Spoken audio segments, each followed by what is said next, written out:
Hi guys, I'm Jo-Dee Butler. Welcome to the B-Side Podcast. This series is all about parenting, and today in studio with me, I've got my friend, Jeremy Harris. Welcome to the show. How are you, darling? I'm good. Thank you so much for coming. My absolute pleasure. You know, when you call or you text or whatever, then I must pay attention immediately. Where did you come from just before this? Because you look nice. Yeah, you my wife picked out all of this clothes for me. Did she? Yeah, she's got good taste. I was in a tracksuit before this. Yeah, of course you were. Of course I was. No, it's just been crazy. Crazy all the time. But I'd rather complain about being busy than sitting, Yeah. on my hands. I love it. I'm so glad that you're here and I'm so glad to see you.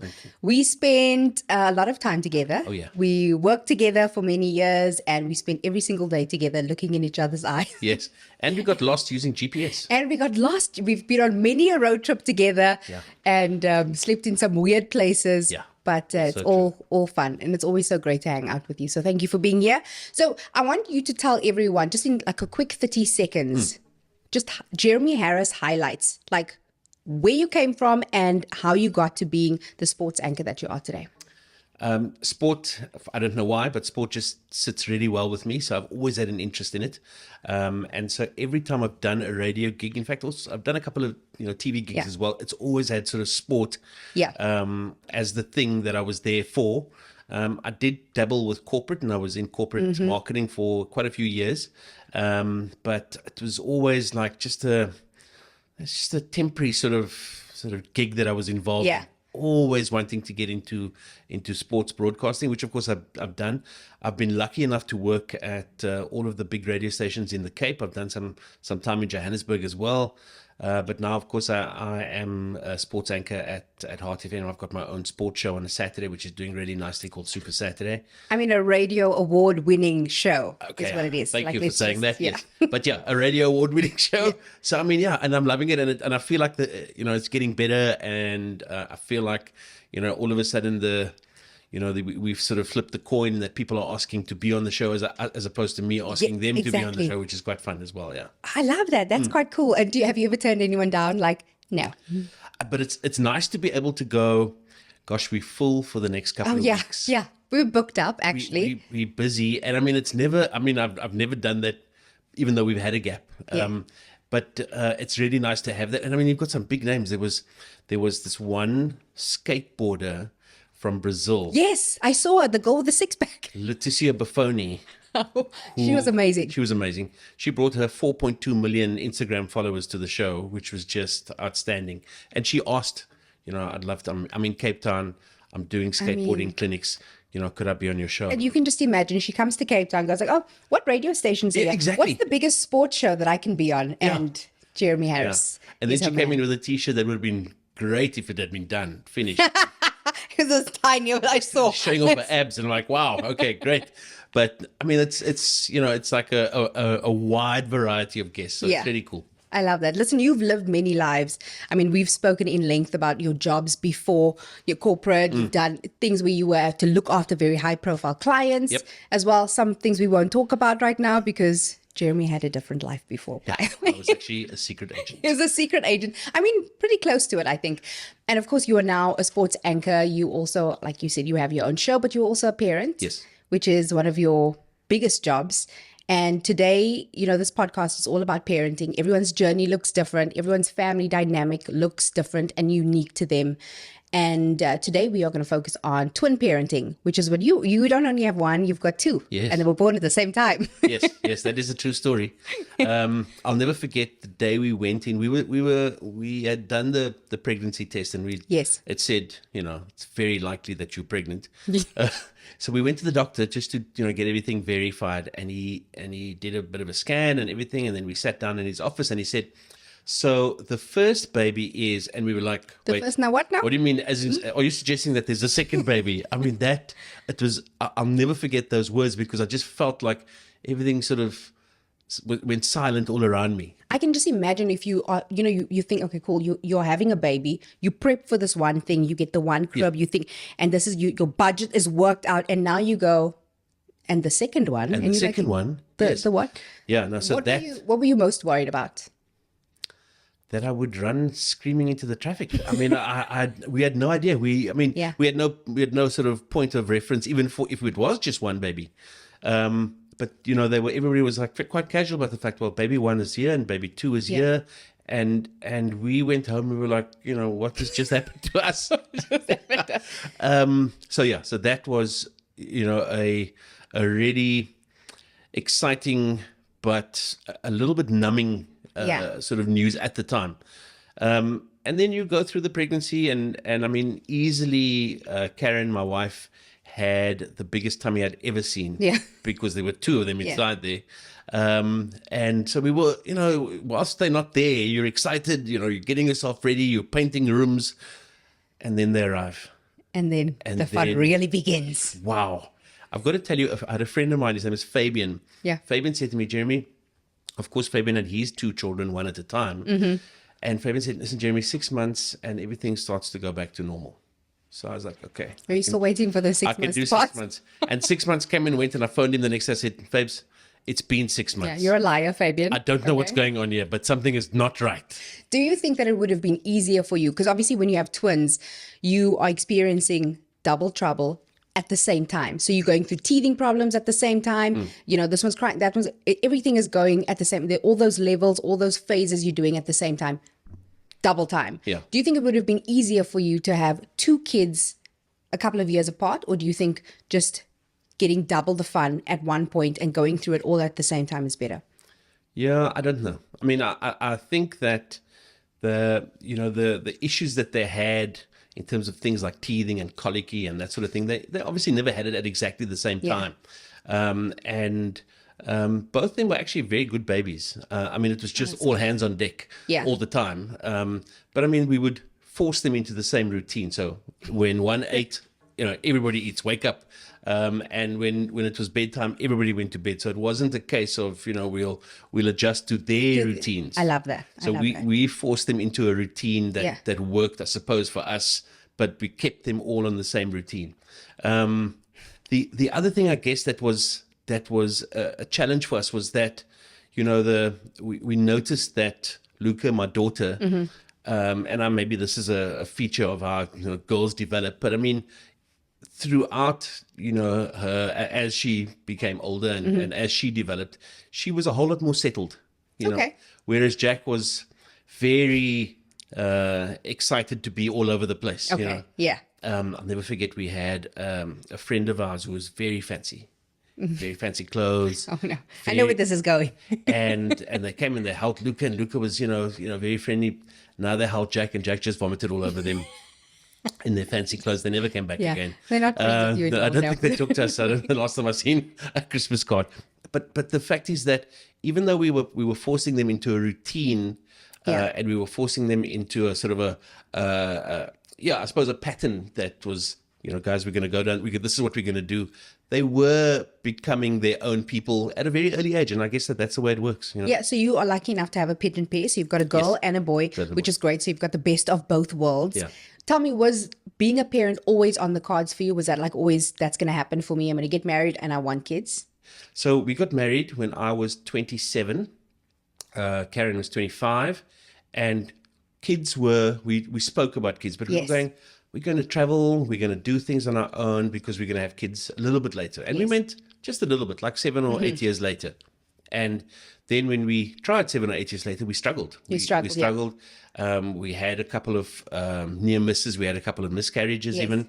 And we got to the stage where 10 years in, 12 years in, we were going, let's just give this up. And, it's just going to be the two of us and our dogs. And almost the minute we said that, the next year, bang, there we were pregnant with twins. And so, I mean, that's the way the cookie crumbled, as it were. So even though you had those years, and I'm sure it was hard when you were like, I actually want this and it's not happening for us right now. What do you think is the best thing about having 12 years with your wife with no kids? Because listen, having no kids, there's a fun part to that as well. Yeah, exactly. And I mean, to be fair, we were true to what we said we were going to do. We traveled. We did things on our own. I mean, Karen and I would always talk about the adventures that we would have. And we would have adventures, which would mean we'd go out to dinner. That would be our adventure sometimes. Or we'd go overseas, we'd go to New York. Or we'd go around the corner to Franschhoek. So, I mean, whatever that adventure was, the two of us were having it either sometimes just with the two of us or with our friends. So I mean, we were true to what we said we were going to do. We were going to go, listen, it's going to just be the two of us, and that's fine. And so, what that means is that you've got a really good friend who you just happen to be married to as well at the same time. I love that. And it's so important to have like a friendship within your relationship. Exactly. Because a lot of people sometimes don't do that or don't think that it's important to, have the same interests or enjoy each other's company. It's just me and you, we're going to do something and we're actually talking and having fun together. Yeah. And so, if I could say, there was one or two or three sort of highlights, I would say the number one factor was that, yes, we knew each other very well before we got married, but I felt like there was like a deeper understanding and a deeper sort of knowledge of each other and how the other one worked, and and who farted the loudest in the shower. Yes, exactly, because that's important things. Always important things. Yeah. So post having kids, what do you think changed within your relationship, or what was that one thing that you saw in Karen that changed a lot, that you actually were like, that's kind of hot, I like that? Look, I mean, the fact is that, when people say, and you have kids and your life changes forever, they mean it. They do. They do mean it. And because we knew we were having a boy and a girl twins, Karen gave me a book or an article to read about dads and their daughters. Because I was, of course, very excited that I was having a son, very excited to have a son. And so she said, listen, do yourself a favor, before they arrive here, read this article. And to this day, I can't find that article. Yeah. I can't find that book. It was a really good article about the importance or the standard that a dad sets for his daughter. Yes. He needs to show his daughter what is the bare minimum in terms of the way that she must be treated, spoken to, handled, all of those good things. And so to answer your question, what Karen was doing was, I think at times she was raising 3 children. Yeah. Because, there would be times I would go, but Luca doesn't want to come play with me. And I was like, calm down. Yeah, you just need to go have some water. But she was a whole lot more thoughtful in the parenting process. I think that she'd prepared even better than I could ever have. So there would be a case of, read this article about your daughter. Yes. Understand that this is how women, even if they are 2 months old, this is how women think. This is how women operate. Yeah. And over there, your son needs his nappy changed. And I mean, people always ask me, how are the twins? And I'll go, fine. Jack is 14 going on 15. Yes. Luca's 14 going on 27. Because that's just the way that they are, But Karen had obviously prepared. She was just zoned in. She had clicked over into, okay, now I'm the mother. Yeah. And in some cases, I'm the mother of 3 people. So. That's so amazing. And I know, and we've obviously spent a lot of time together. Our families have gone on holiday together and spent a lot of time together. So I know the kind of relationship you have with your kids. And I know the way that you speak about your wife, your kids, and just your family life. And I know that it's very important to you. And I love that about you. And that's what I just think makes you such an amazing person. Thank you.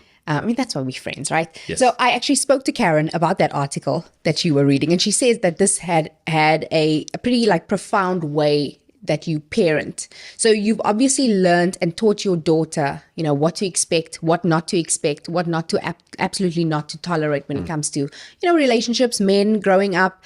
What do you think is the most important thing for Jack that you can, like a piece of advice that you can give to him as a young man growing up?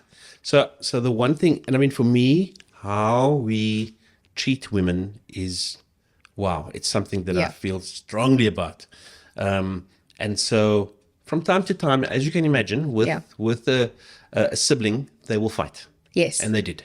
And I would, by all means, you're playing and you sort of wrestling on the the trampoline or whatever it is. Great. Have a good time. And somebody might fall and get hurt. Okay. That's just the way it works. But I would never allow them to hit each other. Yes. I would never allow Jack to hit Luca. Yeah. And I would say to him, Jack, in this house, in this family, the men do not hurt women. Yeah. And I didn't only mean women in our family, in other words, in the 4 of us. Yeah. I just said, in this family, Men do not hurt women. And so that was the message I was driving home. And I said to him, listen, Luca probably can look after herself, but you need to just watch her. They were at school together. Yes. All the way from grade R all the way to grade 7. I mean, they're now at different schools. They're now at high school. They're now at high school. I'm getting old. Wow. But I mean, the point was that watch her. Make sure that nobody's doing anything. I'll never forget, we went to a restaurant in Franschhoek. Restaurant was lovely. I'm trying to think of the name. Something about a leopard. Leopard's Leap. Leopard's Leap, yeah. Leopard's Leap. Franschhoek. And we were having lunch, and the two of them and a couple of other friends who were with us, or the children of the friends who were with us, they were playing in the gardens, and there was an incident with some other children. Yeah. And I'll never forget Karen's mom, who's now passed on, but Karen's mom, Jeremy, they're fighting with Jack and Luca. And I got up, and I was lying down because you can at that place. It's so lovely. Got up and I looked over there. And there were a few other boys who wanted to get involved in some kind of, it's my turn to play on the seesaw, whatever it was. And I'll never forget that they were pushing Luca around, and Jack got in there and just flattened them. And I was like, what? And you just stepped back and like, no, I'll get to them. Yeah. Don't worry, I'll just watch. Don't worry, Mom. I'm going to go and sort it out immediately. And I mean, there was a measure of, extract yourself from that situation. But at the same time, I was proud of him because he was protecting his sister. Yeah. And that was exactly, I was saying, you look after your sister. I mean, there are times when she looks out for him in other ways, but the standard that we set was, guys, this is the way that it works in this family. Men do not hurt women. So that's the message. All the other things as well. No smoking and no drinking unless unless I'm with you. Unless I bought it for you. No, but I mean, so obviously all of the other life lessons are important, but that was the one thing that I wanted to make sure that he understood he had that responsibility. I like that. So you've got teenagers now. Can you believe you've got teenagers? No. Isn't it weird? Yeah, it's very weird. Because I remember when I met them, you're like, oh no, I've got 9-year-old twins. And I was like, oh, that's cute. Yeah. And now they're taller than me. I mean, they've been taller than me for a long time because they are. Jack is a head taller than me. Yeah. And I am 187 meters tall, and he's 14. It's just. And he's not going to stop growing. I think like 18 is when you supposedly stop growing. No, he's still going. I mean, it's been good for him because as much as he's a nice sociable child, when he was at his previous school, he wasn't really very sporty. He discovered maybe in grade 7 that he could run quite fast, but he wasn't very sporty. And then he went to high school. Where they took one look at him and they said, what on earth is this thing? You were 1.9 meters tall or something. And what are we going to do with you? And now he's playing first team basketball. He's playing rugby. He is getting involved. Yeah. And sport for boys, maybe more so than for girls, sport for boys builds confidence. It creates a social space. Yeah. And it allows them to just sort of get rid of a lot of tension, So it's good for them. And the fact that he's playing very athletic sports, is good for him. Yeah, I love that.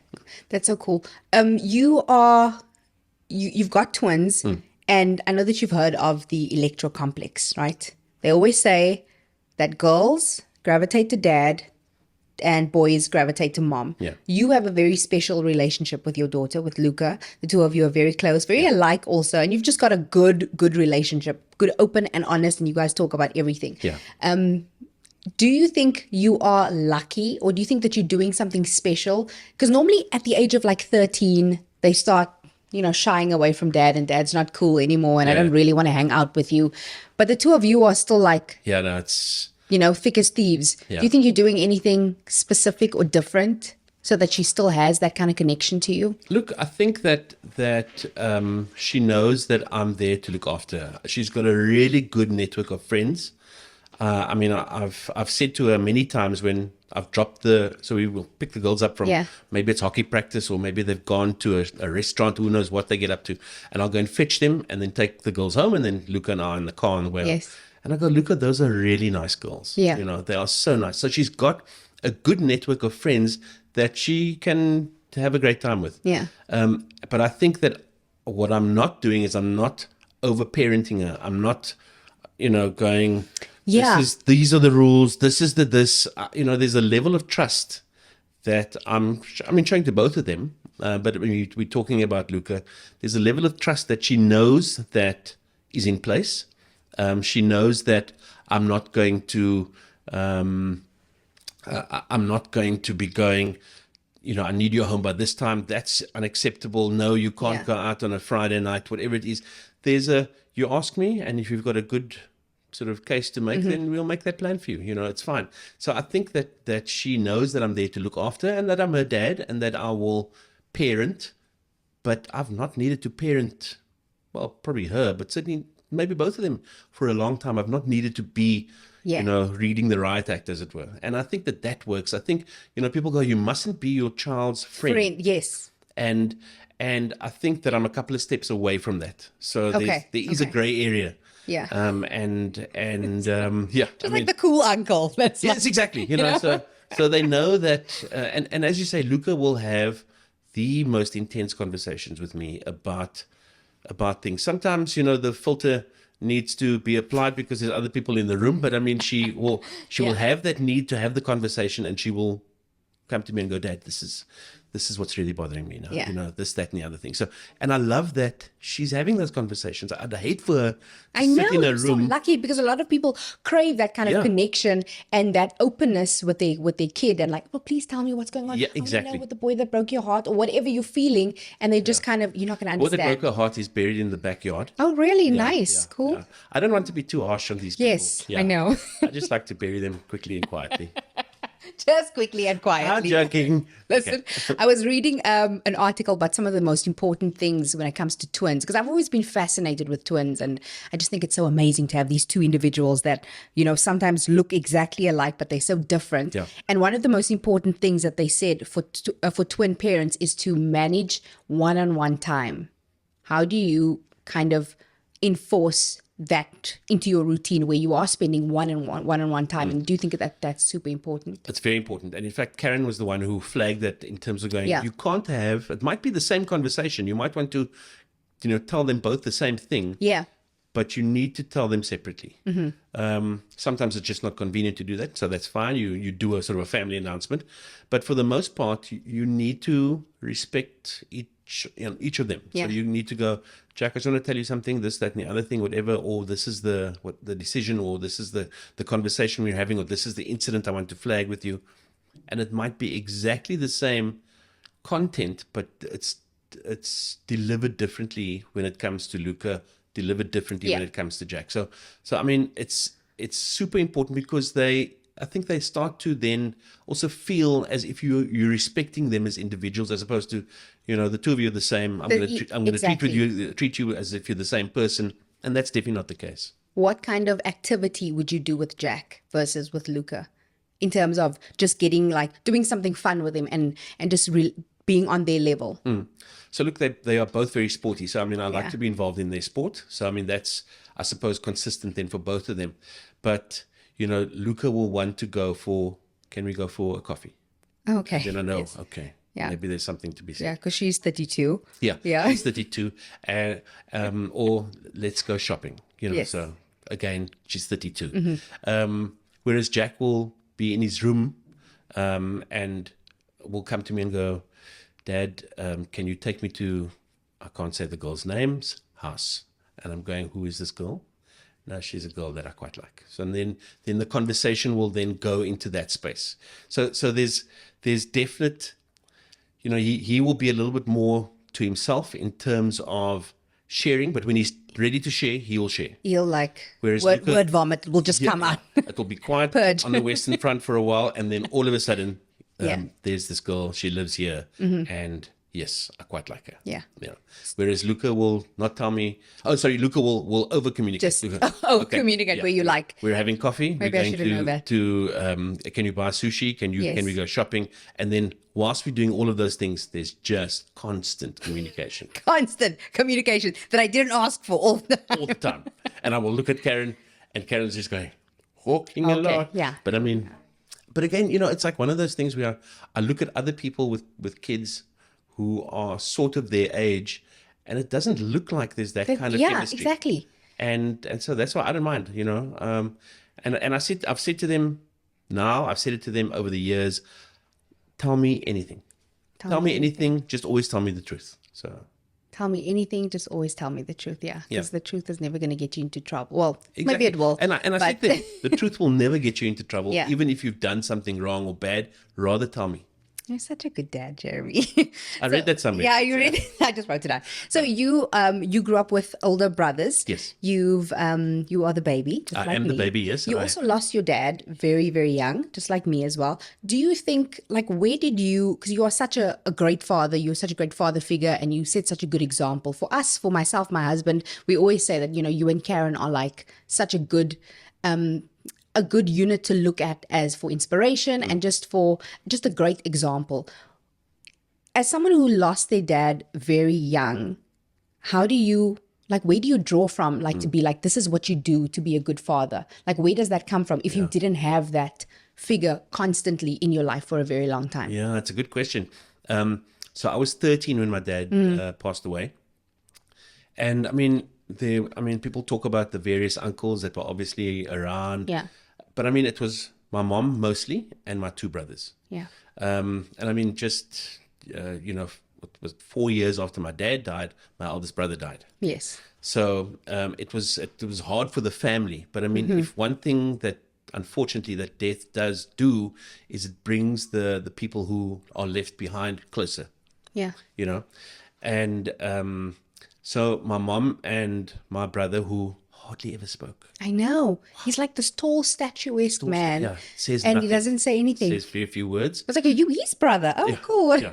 I used up all the words. We gave all the words to him. Yeah. But in somewhere in there, he and I have become close. And maybe it's just over time, because he still doesn't use very many words. Yeah. Long SMS or WhatsApp message to him, and the answer will be yes. Okay. Yeah. Okay. Okay. So I mean, but the somewhere in there's brotherly love. I mean, I know that. Yes. But my mom was a massive role model for me. I mean, she became dad. She had to go with me to rugby matches when I was playing, or cricket, or whatever it was I was playing, or school activities. So I think that the reason I have such a strong view on women and looking after women, maybe that didn't come out right, but I mean, just the respect I have for women, I think is driven by my mom. My mom, without having to say those words, just made me aware. And so she is mom and dad. Mom and dad, yeah. And she's kind of a superwoman. And she's also one of those women that, will look after you until the very, very, very end. I mean, your mom's in her 80s. Mom's 88, and yeah. I've been on a road trip with Jeremy. I was going to say. And his mom calls and she goes, oh, where are you guys going? And where were we going? We were going to Elam. To Elam. And she goes, oh, you're probably driving through this area right now, this town. Look out for this beautiful white church. Yes. And we did see it. We saw this gorgeous white church. She's like, it's an all white church. It's so stunning. You're going to drive past there. Cool. She's like, okay, and behave yourself. Be good, whatever. And then she goes, and Jeremy, do you have money? Do you have enough money? And he goes, yes, Mom, I have enough money. Yes, I work for a living, Mom. They pay me. I mean, I said, okay. She's probably one of those ladies that still don't know what Jeremy does for a living. Yeah. What are you doing? Yeah. I don't know. But do you need money? Because I've got you. Yeah. I've got R5 for you. Yes, I've got R5. No problem. He's like, thanks, Mom. Yeah. I'm okay. My wallet's here. I've got some money. I'll be okay. Yeah. So I also remember something very cute that you always say to Luca is, you're always going to be dad. She's always going to be your little girl. Jack's always going to be your little one. You always used to say, and I wonder if you still do this, you said, I'm still going to look after you until the day that your hand is bigger than mine. And you used to put your hand on her hand like that. Yeah. And she used to go, and obviously our hand is never going to be larger than yours. Yeah. So has that changed? No. Do you still remind her, like my hand's still bigger than and I think that, that's like a fun thing. Of course, I can't say that to Jack because now not only is he taller than me, but he's also bigger than me. That might not work with him because I think his hand might be larger than yours at some point. Yes, exactly. But I do that with Luca still. And I mean, to her credit, or maybe she just masks it well. She, doesn't get embarrassed. Yeah. Because I'll do that sometimes in front of her friends. Talking about being an embarrassing dad, I heard that, Luca's a very good sports person. Jack is a very good sports person, of course. She was on the field not too long ago and you shouted something to call her. I mean, you've got multiple nicknames for her, one in particular. The Crackers. The crackers. Yeah. So, that and that what you came from the shouted? fact that when she was teething, she used to eat crackers. Oh, crackers. Okay. And it stuck because even when she stopped teething, she still used to eat those same crackers. Yeah. And so that is a nickname. I call her the Crackers or the Princess. The crackers or the princess. So you shouted that on the hockey field? So there's obviously, you must picture the scene. There's two teams. There's two teams of parents, if you like, Yes. as well. And so quite, I mean, reasonably well attended hockey match. And of course I'm going, come on, the Crackers. Yeah. And I can just see her playing and going, wow, really sorry. And the teammates love that because they know love- exactly who is Oh, being. they know who the Crackers they is. know who, and they're like, wow, your dad. Yeah. He's here today. Oh my goodness. Jeremy, thank you so much for joining me. I just want to ask you one last question. You are an amazing person. You are an amazing friend. People that don't know you are missing out because it is an honor and a pleasure to know you because you are one of those people that will just do anything for me. Even we are sitting at the Taj Hotel right now, which is amazing. They've hosted me for the last 2 days. And it's just like one call to you and you're like, what do you need? Let me see if I can help you. And I just love that. So thank you for that. Yeah. And then I just want to ask you one last thing. How do you know that you are doing a good job? I do need people to tell me that. Yeah. But the fact is that, maybe when I was younger, I would look for that kind of affirmation. Mm-hmm. But now I think I'm doing the best I can. Yeah. It feels good to me and I'm enjoying it. So hopefully you like it. And if you don't, that's just the way it goes. Yeah. But I just feel like I'm doing the best job I can. But I mean, when it comes to looking after those two monkeys, it just, I know that I'm doing a good job. I know that I am. I'm here to tell you, you definitely are. Jeremy Harris, thank you so much for joining me on the B-Side podcast. It was so fun to talk to you. Thank you. Just to get a little bit of insight into your parenting journey. Thank you, Jodes. Thank you. Love you. Love you.